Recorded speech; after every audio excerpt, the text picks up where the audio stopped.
तो आज हम बहुत ही इंटरेस्टिंग टॉपिक डिस्कस करने वाले हैं। थोड़ा डिफ़िकल्ट भी लग सकता है, लंबा है वीडियो, तो थोड़ा पेशेंस चाहिए होगा आपको। बट एक बार अगर आप समझ गए तो it's going to be very easy. Questions आते हैं, इससे कोई भी आप एग्ज़ाम ले लो तो बड़े ध्यान से समझिएगा, ठीक है। Legal realism. रियलिज़म का क्या मतलब होता है? रियलिज़म मतलब जो रियल चीज़ है एज इट इज़, है ना, जो रियलिटी है। देखो, एक तो चीज़ होती है परसेप्शन और एक होती है रियलिटी, ठीक है। आज कल का जो कल्चर चल रहा है उसमें हो सकता है कि मैं अपने आप को एज अ वुमन आइडेंटिफाई ना करूं, राइट, बिकॉज मेल, ये जेंडर जो होता है वो एक सोसाइटल कॉन्सेप्ट होता है। जो आपका सेक्स है, ठीक है, आप मेल हो या फीमेल हो, that is a totally different concept, क्योंकि वो बायोलॉजिकल कॉन्सेप्ट है ना। और आजकल आप देख रहे हो कि कई लोग नहीं आइडेंटिफाई करते अपने आप को एज अ मैन और अ वुमन। जो उनका बायोलॉजिकल आइडेंटिटी है वो उससे अपने आप को आइडेंटिफाई नहीं करते, राइट। बट अब इस कॉन्टेक्स्ट में अगर उनकी बायोलॉजिकली आइडेंटिटी देखा जाए तो रियलिटी में तो वो अभी भी मेल और फीमेल है, बट उनका परसेप्शन अपने आप को लेकर अलग है ना। मैं किसी एक चीज़ को अलग तरीके से परसीव कर रही हूँ। लेट्स से अ फ्लावर, ठीक है, रोज़, एक रोज़ है, उसको मैं एक अलग तरीके से परसीव कर रही हूँ। मुझे उसका कलर ज़्यादा अच्छा लग रहा है, फ्रेग्रेंस उतनी अच्छी नहीं लग रही, बट क्या मेरे परसीव करने से वो चीज़ गुलाब से लोटस हो जाएगी? नो। अगर मैं उस रोज़ को लोटस की तरह देख रही हूँ तो क्या वो जो रोज़ है वो लोटस हो जाएगा? नहीं, ठीक है।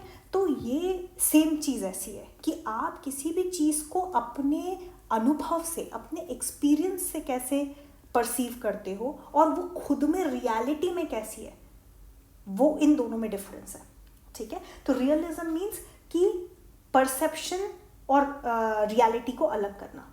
यहाँ पे जो वर्ड रियल है उसका मतलब ही ये है कि एक तो लॉ है, ठीक है, वो लॉ कैसा होना चाहिए, ऑट टू बी, ये तो कई बार हम समझ चुके हैं, और लॉ कैसा है राइट नाउ, ठीक है, कैसा दिख रहा है लॉ या कैसा वो एक्चुअल वर्किंग में है, ठीक है।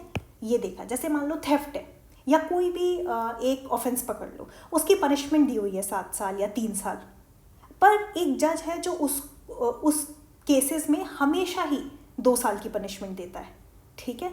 तो लॉ प्रोवाइड क्या करता है और जज क्या दे रहा है? तो इन ये जो रियलिस्टिक स्कूल के ये रियलिज्म स्कूल को जो सपोर्ट करते थे ना जूरिस्ट, उनका मानना ये था कि हमारे लिए वही सच है जो जज और लॉयर्स के एक्सपीरियंस से आता है, ठीक है। हमारे लिए 2 चीज़ें इंपॉर्टेंट है, जज ने क्या बोला और लॉ का जस्टिस के कॉन्टेक्स्ट में क्या एक्सपीरियंस है। अब इसका क्या मतलब है, मैं आपको विद टाइम बताती हूँ, ठीक है। कहने का क्या मतलब है, इनका कहने का मतलब ये है कि 2 चीज़ें होती हैं, एक जो लॉ किताबों में होता है और एक जो रियलिटी में होता है ना। जैसे यही तो फ़र्क है रेमेडी और रिलीफ में, है ना। रेमेडी, एक ब्रीच ऑफ कॉन्ट्रैक्ट की रेमेडी क्या हो सकती है? स्पेसिफिक परफॉर्मेंस हो सकता है, कॉम्पनसेशन हो सकता है, इंजंक्शन हो सकता है, बट रिलीफ क्या होगा? जो आपको कोर्ट देगा, है ना। तो इनका कहने का मतलब है कि किताबी बातें अलग है और रियलिटी में आ जाओ, लॉ इन एक्शन। अगर लीगल रियलिज्म को अगर हमें समझना है तो it is nothing but law in action. और लॉ इन एक्शन कौन देखता है? हमारे अभी आज की अगर प्रेजेंट सिनेरियो की बात करें तो लॉयर्स और जजेस ही, ऑल राइट। तो इनके अकॉर्डिंग ये जितने भी हम स्कूल्स पढ़ेंगे और जो जूरिस्ट पढ़ेंगे, इनके अकॉर्डिंग लॉ एक तार की तरह है, एक इलेक्ट्रिक वायर की तरह है, ठीक है, जिसमें भले ही कितनी इलेक्ट्रिसिटी हो, जब तक तुम वो बटन ऑन नहीं करोगे ना, स्विच ऑन और स्विच ऑफ का जो बटन होता है ना, जब तक तुम वो नहीं दबाओगे इलेक्ट्रिसिटी नहीं आएगी। सिमिलरली तुमने लॉ किताबों में कितना ही प्रोवाइड कर दिया हो, ठीक है, बट अगर वो जो जज है वो उसको इंटरप्रेट नहीं करेगा तो वो रियलिटी में लॉ है ही नहीं। सो यहाँ पे जो इलेक्ट्रिक वायर है वो है आपके स्टैट्यूट, आपका लॉ, और जो ऑन बटन है वो है आपके जजेस, ऑल राइट। 3 कॉन्टेक्स्ट में हमको देखना पड़ेगा, 3 स्कूल्स में देखना पड़ेगा। एक है अमेरिकन स्कूल, दूसरा है इंग्लिश स्कूल और तीसरा है स्कैंडिनेवियन स्कूल, ठीक है। इसके इंग्लिश लॉ के ये आप देख लीजिएगा, नाम इम्पॉर्टेंट होते हैं। ये सालमेंट है, इसके ग्रे हैं, फ्रैंक हैं, ठीक है। इसके अलग अलग नाम हैं, देख लीजिएगा, रॉस, हेगर स्ट्रॉम, ये सारे नाम आप देख लीजिएगा। कई बार ये लोग डायरेक्टली पूछ लेते हैं, ठीक है, कि अमेरिकन स्कूल के कौन से जूरिस्ट हैं जो लीगल रियलिज्म पे बिलीव करते हैं। तो अब हम एक एक करके, तो इस वीडियो में हम अमेरिकन इंग्लिश और अमेरिकन स्कूल के जूरिस्ट को एनालाइज करेंगे, और नेक्स्ट वीडियो में हम स्कैंडिनेवियन स्कूल के जूरिस्ट को डिस्कस करेंगे। तो पहले आते हैं हमारे जॉन विलियम सालमेंट, ठीक है। इनका नाम तो हमने हर कहीं सुना है, ऑफ कोर्स। ये एक बड़े ही फेमस बैरिस्टर थे, प्रोफेसर थे, सॉलिसिटर जनरल थे, और फिर बाद में सुप्रीम कोर्ट, न्यूजीलैंड के सुप्रीम कोर्ट के जज भी बने, ठीक है। और इन्होंने क्या बोला कि law is not made by legislature, ठीक है। वो उसे कोर्ट ही बनाता है, उसे पार्लियामेंट नहीं बनाती, उसको लेजिस्लेचर नहीं बनाता। और अगर कोई कोर्ट है जो लॉ को रिकग्नाइज नहीं कर रहा है, that is not a rule of law, ठीक है। तो अगर हमें जानना है कि रियल में लॉ है कि नहीं है, हमें कोर्ट जाना पड़ेगा। हमें कोर्ट में जो जजेस हैं वो बताएंगे कि ये लॉ है कि नहीं है। तो इनके ना ये बड़ा फेमस कोर्ट है, और ये एग्जाम में आता है। The body of principles recognized and applied by the states in administration. तो अब देखो, अब आप लोगों को एक ट्रिक बताती हूँ। Whenever you are memorizing और रिमेंबरिंग एनी पर्टिकुलर कोटेशन ना, तो किसी जिसने भी जूरिस्ट ने बोली है उसका ना एक कीवर्ड पकड़ लो। अब इनका क्या था, एडमिनिस्ट्रेशन ऑफ जस्टिस। तो इन्होंने दो बातें बोली कि जो लॉ है, what is it, it is body of principles जो स्टेट रिकग्नाइज करती है एडमिनिस्ट्रेशन ऑफ जस्टिस में, as the rules recognized in and acted on by the court of justice, this is court, ठीक है। तो ये इनका बहुत ही ज़्यादा फेमस कोटेशन है। अब इसका एक केस है, थाबो मेली वर्सेस आर, ठीक है। रेक्स मतलब वो जिसे हम यहाँ पर स्टेट के अगेंस्ट करते हैं, वो किंग के अगेंस्ट वहाँ पर केस था। तो इसमें एक केस था जिसमें एक आदमी था ए, उसने बी को ना इंजर कर दिया था, ठीक है, ये सोच के, और उसे लगा कि ये मर गया है, उसने उसको लेक में फेंक दिया। पहले इंजर किया, उसको लगा ओ ये तो मर गया। इससे ही मिलता जुलता एक आईपीसी का केस है। आप मुझे कमेंट सेक्शन में बताना मैं कौन से केस की बात कर रही हूँ, जहाँ पे हस्बैंड अपनी वाइफ को बहुत तेज़ मारता है थप्पड़, ठीक है, और वो बेहोश हो जाती है, और उसको लगता है कि ये मर गई, तो उस डर से, एविडेंस छुपाने के डर से, वो उसको पंखे पर टांग देता है, ठीक है। अब हमारा जो क्रिमिनल जूरिस्प्रूडेंस है वो ये बोलता है कि आप पे हमेशा इनिशियल मेंसरिया ही लगेगी, है ना। अगर मैं चोरी करने जा रही हूँ और गलती से कोई मेरे सामने आया और झूमर गिर गई, मर गया, या मेरे हाथों ही कुछ हो गया, तो मेरे पे चोरी का ही मेंसरिया लगेगा, मेंटल एलिमेंट लगेगा, ठीक है। मेरे पे उसको मारने का आरोप नहीं लग जाएगा until unless I had the intention, क्योंकि हमें पता है ना कि हमारा क्रिमिनल लॉ सिर्फ रॉन्गफुल एक्ट से नहीं होता है, रॉन्गफुल इंटेंशन से भी होता है, ठीक है। तो यहाँ पे उन्होंने बोला कि क्या ये मर्डर हुआ, तो इस चीज़ को इंटरप्रेट करने के लिए हमें जजेस चाहिए, okay. So this was him. Now next is justice Holmes. अब हम अमेरिकन रियलिज्म में आ गए, ठीक है। अब अमेरिकन रियलिस्टिक मूवमेंट जो मूवमेंट था वो 19th सेंचुरी के एंड में स्टार्ट हुआ था, ठीक है। और 1930s में काफ़ी ट्रिमेंडसली ये ग्रो कर रहा था, क्योंकि उस टाइम के लोग थे, उनसे काफ़ी ज़्यादा रेजोनेट हो रहे थे इनके आइडियाज़ और ये सारी चीज़ें। यहाँ के जो लोग थे अमेरिकन रियलिज्म के, वो मानते थे कि अगर तुम्हें सही साइंस पढ़ना है लॉ का, तो तुम्हें वो एक्शन में ही पढ़ना पड़ेगा, ठीक है। Action means what, judgment law. और इन्होंने इसलिए बोला था कि law is as law does, law वही है जो लॉ करता है, ओके। इन मोशन लॉ कैसा चल रहा है, हमें पता है कि ये लॉ है, बट प्रैक्टिकल एप्लीकेबिलिटी उस लॉ की क्या है, क्या वो रिडंडेंट तो नहीं हो रहा है, ओके। तो अब जैसे मान लीजिए कोई ऐसा रिडंडेंट लॉ मान लीजिए, जैसे सेडिशन मान लो, है ना, इस पर बड़ा डिबेट चल रहा है कि होना चाहिए कि नहीं, कॉलोनियल टाइम का इसका कोई सेंस नहीं बनता। तो इन लोगों के हिसाब से जो रियलिज्म स्कूल के हैं या रियलिस्टिक स्कूल के हैं, वो मानते हैं कि sedition is not a law by because it is not being practised, उसका कोई इंटरप्रिटेशन नहीं निकल रहा है, और अब वो क्योंकि जजेस ने टाइम एंड अगेन बोला है कि इसका कोई सेंस नहीं, तो कोई सेंस नहीं. All right. So this particular gentleman, he was the longest serving जज of the supreme court of US. ठीक है, और इनकी एक बहुत फेमस किताब है द पाथ ऑफ लॉ. तो यहाँ पे ये जो पाथ ऑफ लॉ है ना, इसमें आपको अमेरिकन रियलिज्म का बेसिस मिलता है. और उन्होंने ये लाइन लिखी है इसमें कि the examination of facts must dominate legal investigation. इसका क्या मतलब है कि जो लॉ पढ़ने का ऑब्जेक्ट है वो है प्रिडिक्शन, वो है प्रिडिक्शन. ठीक है, prediction of what? Prediction of the incidence of the public force through the instrumentality of the court. Instrumentality word नाम सुन के कुछ याद है? आर्टिकल 12 जो हम कॉन्स्टिट्यूशन में पढ़ते हैं. ठीक है, कि कौन प्रिडिक्ट करेगा लॉ को? इंटरप्रेट करने के लिए तो कोई होना चाहिए, तो इंटरप्रिटेशन का वर्ड की जगह इन्होंने प्रिडिक्शन वर्ड यूज किया. ठीक है, इन्होंने बोला है जो भी लॉ रियल है वो जजमेंट है. Law is what the courts do बोलते हैं वो. और इन्होंने ना एक बड़ा सही इंटरेस्टिंग कॉन्सेप्ट है, इन्होंने बैडमैन वाला कॉन्सेप्ट निकाला है. कहने का क्या मतलब है? इनके अकॉर्डिंग मैंने कुछ अगर गलत किया, ठीक है, मैं चोर हूँ फॉर एग्जाम्पल, तो मुझे कैसे पता चलेगा कि लॉ क्या है? मैंने थोड़ी किताबें पढ़ रखी, हर कोई थोड़ी लॉयर होता है. मेरे लिए तो वही सच है ना जो जज बोल रहा है. हो सकता है मैंने जो किया उसकी 7 साल की पनिशमेंट हो, बट अगर जो कोर्ट है वो हमेशा 2 साल की ही सेंटेंस दे रहा है उस ऑफेंस के लिए, तो मेरे लिए, इनफैक्ट सिर्फ मेरे लिए नहीं, रियलिटी में ही उस ऑफेंस की पनिशमेंट कितनी है? 2 साल, ना कि 7 ईयर्स. इसके of course we can debate कि कितना सही है कितना गलत है, उसमें हम शॉर्ट कमिंग्स बाद में देखेंगे, बट उनका मानना ही है. तो कोर्ट क्या कॉन्सिक्वेंस पे पहुंचता है, किस कंक्लूजन पे पहुंचता है, वो लॉ है.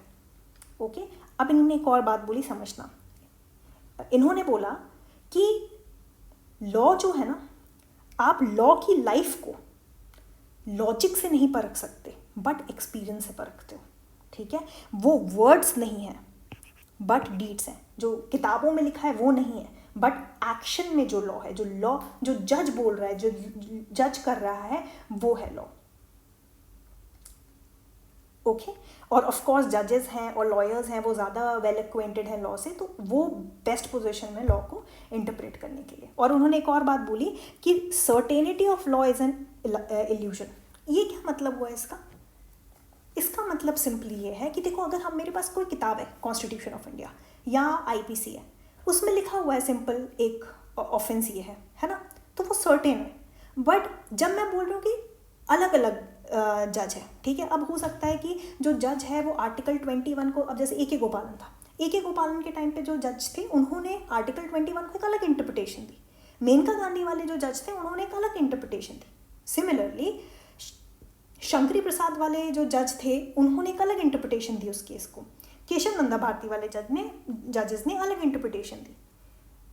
तो जब जज किसी लॉ को इंटरप्रेट करते हैं तो कभी सर्टेन नहीं हो सकता. क्यों नहीं हो सकता? अब इसको बहुत ध्यान से समझना. ये इसीलिए नहीं हो सकता क्योंकि ये बहुत सारी चीज़ों से गाइडेड होते हैं, है ना. ऑफ कोर्स अगर मैं 10 लोगों को पढ़ा रही हूँ तो मेरी जो बातें हैं या जो मेरी पढ़ाना का तरीका है या जो मेरा परसेप्शन है लोगों को लेकर या जो मेरे लिए रियलिटी है लोगों को लेकर, वो बहुत सारी चीज़ों से इन्फ्लुएंस हो सकती हैं. हो सकता है कि मेरा पर्सनल बायस हो, है ना. पहले के ज़माने में जो ये कास्ट सिस्टम होता था, ब्राह्मण्स की तरफ थोड़ा ज़्यादा टिल्टेड होता था. ठीक है, अगर रेसिस्ट सोसाइटी में देखो तो जो फेयर है उसकी तरफ ज़्यादा टिल्टेड होता था. तो मेरे अलग पर्सनल बायसेस हो सकते हैं. So the law is never certain. Why? Because it is always changing, because it is based on somebody's perception about the law. ठीक है, नेक्स्ट आते हैं ग्रे. ओके, ये तो बड़े फेमस है, इनकी कोटेशंस भी आपको मिलेंगे. इन्होंने बोला लॉ इज़ व्हाट द जजेस डिक्लेयर. चुपचाप से सीधे बोल दिया, डिक्लेयर जो कर दिया वही लॉ है. ओके, तो लॉ, और कहते हैं कि कोर्ट है ये कोर्ट नहीं है, कोर्ट है ये. The court put life into the dead words of statute. तो ये जो आईपीसी है ना, आपके ऐसे मरे हुए लेटर्स हैं, उसमें जान ही फूंकता जज है. बताओ कितनी ज़्यादा वैल्यू दे दी. ओके, और इसीलिए ग्रे मानते थे कि जो लॉ में इम्पोर्टेंट पर्सन जो है वो परफॉर्मर है और ना ही कंपोजर। कंपोजर मतलब क्या हो गया, पार्लियामेंट या लेजिस्लेचर। परफॉर्मर मतलब जज जो इंटरप्रेट कर रहे हैं, ठीक है। और अगर इन्होंने एक और चीज़ बोली, अत्यंत ही एक्सट्रीमिस्ट थे, इन्होंने बोला कि अगर कंफ्यूजन होता है ना कभी किसी लॉ में कि ये लिखा हुआ लॉ सही है या जज ने जो लॉ बनाया है वो सही है, हमने अपने कॉन्स्टिट्यूशन में कहाँ पर ये पावर दी गई है, आर्टिकल 141 है ना, कि लॉ ऑफ द लैंड बन जाएगा जो सुप्रीम कोर्ट ने बोला। तो अगर कभी ऐसा डिस्प्यूट आता है ना तो ये बोलते हैं जज की बात मानो। Okay, next is Frank. बड़े ही फ्रैंक थे ये, जज थे यूनाइटेड स्टेट्स के, और इन्होंने भी सेम बात ही बोली। देखो मोर और लेस सब एक ही स्कूल के हैं तो सेम ही बात बोलते हैं।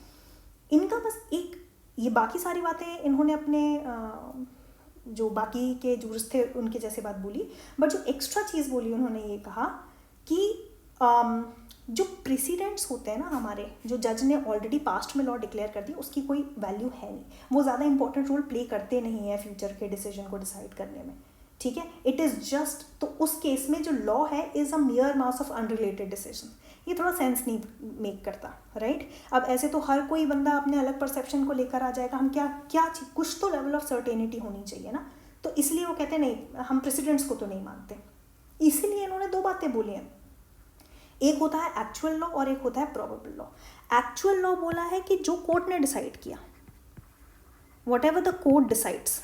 प्रोबेबल लॉ वो होता है जो स्टैट्यूटरी लॉ है, कुछ भी बोलते हैं, मतलब इतना भी एक्सट्रीमिस्ट होना सही नहीं है, राइट। तो rules and statutes are not the basis of, अच्छा ये बातें बोली। और फिर उन्होंने बोला कि एक और बात समझो जो मैं अभी आपको बता रही थी, कि ये जो इनका डिसीजन होता है ना, इनके रूल्स और स्टैट्यूट्स नहीं डिसाइड करते, जो जज डिसीजन देने वाला है वो लॉ के अकॉर्डिंग नहीं देगा, मतलब वो उसका बेसिस नहीं होगा। ऑफ कोर्स लॉ पढ़ के ही देगा वो। अब ऐसा नहीं है ना कि कॉन्ट्रैक्ट का केसेस है तो एकदम एनवायरमेंटल लॉ लगा दे या CPC IPC लगा दे अगर सिविल का मैटर है तो, नहीं, लॉ तो लगाएगा ही लगाएगा, बट उसके साथ ना कोई एक फैक्टर है जो उसके डिसीजन को इन्फ्लुएंस करता है। और ये एक्स फैक्टर क्या है, इसका एक्स फैक्टर है जज की पर्सनैलिटी, ठीक है, उसके बायसेस, उसके एजुकेशन, उसका रिलीजन, उसका पॉलिटिक्स, उसका एथनिक आइडियोलॉजी, कहाँ से वो आ रहा है ना। इसलिए आपने देखा होगा कि आज की डेट में अब अगर आप बहुत ध्यान से देखो तो आपको लेफ्ट और राइट आइडियोलॉजी के जजमेंट्स भी आपको मिल जाते हैं, ठीक है। अब जैसे हिजाब वाला ही देख लो, स्प्लिट जजमेंट आया है उस पर, तो सबने अपने अपनी आइडियोलॉजी के हिसाब से दिया है। Okay, so I hope this is clear. So law plus x is equals to decision, this is what Frank says. अच्छा, अब नेक्स्ट आते हैं कार्ल लेवलिन, इसको यही बोलते हैं गैस। तो इन्होंने क्या बोला है, law is a means to social end. अब थोड़ा ये देखो हम ना अपने कन्वीनियंस के हिसाब से डाल रहे हैं लोगों को सोशियोलॉजिकल स्कूल में, हिस्टोरिकल स्कूल में, एनालिटिकल स्कूल में, रियलिस्टिक स्कूल में, बट कहीं ना कहीं ओवरलैपिंग हो सकती है, ओके, विच इज़ ओके। तो इनका क्या कहना था कि law is a means to social end, और क्योंकि सोसाइटी हमेशा बदल रही है, लॉ को भी बदलना होगा, और लॉ को कैसे बदलना रहेगा, तो इसीलिए इन्होंने बोला कि लॉ रियलिज्म इनके लिए ये था कि लॉ को एक्सेप्ट करो in a change, in a flux, और सोसाइटी जो जितनी तेज़ी से बदल रही है, लॉ को भी उसी तरीके से बदलना होगा, और उसका पर्पस ही ये है कि सोसाइटी के सर्वाइवल को असिस्ट कर सके, ठीक है। तो इन्होंने क्या बोल दिया, लॉ को किस भाग में बांट दिया, पर्पस और इफेक्ट में, कॉज और इफेक्ट की बात मान लो, ठीक है, कि लॉ का पर्पस क्या है, क्यों बनाया है, और उसका कॉन्सिक्वेंस क्या होगा। अगर सिंपल भाषा में समझो तो इंटरप्रिटेशन ऑफ स्टैट्यूट में जो हम पर्पसिव इंटरप्रिटेशन करते हैं उसकी बात कर रहे हैं। और उन्होंने क्या बोला, इन्होंने ना एक लिस्ट दे दी कि क्या क्या चीज़ें इन्फ्लुएंस करती हैं जज के डिसीजन को, ओके। तो उनकी जुडिशियल सिक्योरिटी और ऑनेस्टी, उनका पर्सनालिटी, ठीक है। इन्होंने एक बात बोली कि हाँ, लॉ जो दिया है ना स्टैट्यूट ने, वो भी जज के हाथों को कहीं ना कहीं बांधता है। अब ऐसे नहीं कि मान लो 7 साल की सज़ा दी है तो 14 साल की सज़ा दे दे, नहीं, जो जज है वो थोड़ा बाउंड है कि 7 साल से ज़्यादा तो नहीं दे सकता, है ना। और क्या क्या चीज़ें इन्फ्लुएंस करती हैं, ग्रुप डिसीजन, मतलब इनके जो को जजेस होते हैं, हो सकता है कि ये बेचारा मेजॉरिटी देना चाह रहा हो, है ना, पर अगर आपको याद हो ADM जबलपुर वर्सेस ये शिवकांत शुक्ला, आई थिंक यही नाम है, ठीक है। तो उसमें क्या हुआ था कि अब जाके बहुत टाइम बाद जस्टिस भगवती ने ये बोला था कि मैं तो हमेशा फ्रीडम ऑफ स्पीच और एक्सप्रेशन और ये जो डिग्निटी आर्टिकल 2021 ये तो मेरे लिए बहुत इंपॉर्टेंट है, मैं तो हमेशा उस तरफ डिसीजन देना चाहता था जो अल्टीमेटली जो जस्टिस खन्ना ने डिसेंट दिया था। बट उस टाइम मैं नया नया था अपने करियर में, तो मुझे पता नहीं था हाउ इट वर्क्स और मैं क्या इतना बड़ा डिसीजन ले भी सकता हूँ। तो क्या हुआ यहाँ पे, जो जस्टिस पीएन भगवती थे उनकी जो मेंटालिटी नहीं बोलेंगे बट जो उनका माइंडसेट था वो इन्फ्लुएंस हो गया अपने को जजेस से, राइट, ग्रुप डिसीजन से इन्फ्लुएंस हो गया। Okay, so this was okay, we this one more person left, यहाँ कॉमा नहीं आएगा, जस्टिस कार्डोजो, इसमें जी आएगा, कार्डोजो, ठीक है। इनकी किताब थी the nature of judicial process, same बात ही बोली थी इन्होंने जो बाकी लोगों ने बोला, बस इनका कोटेशन याद कर लेना, the law never is but is always about to be, ठीक है। इसको तुम खुद इंटरप्रेट करना। नेक्स्ट सेशन में हम देखेंगे कि क्या कॉमन कैरेक्टरिस्टिक है अमेरिकन लीगल रियलिज्म की, डीमेरिट क्या है, मेरिट क्या है, और फिर हम नेक्स्ट स्कूल पढ़ेंगे।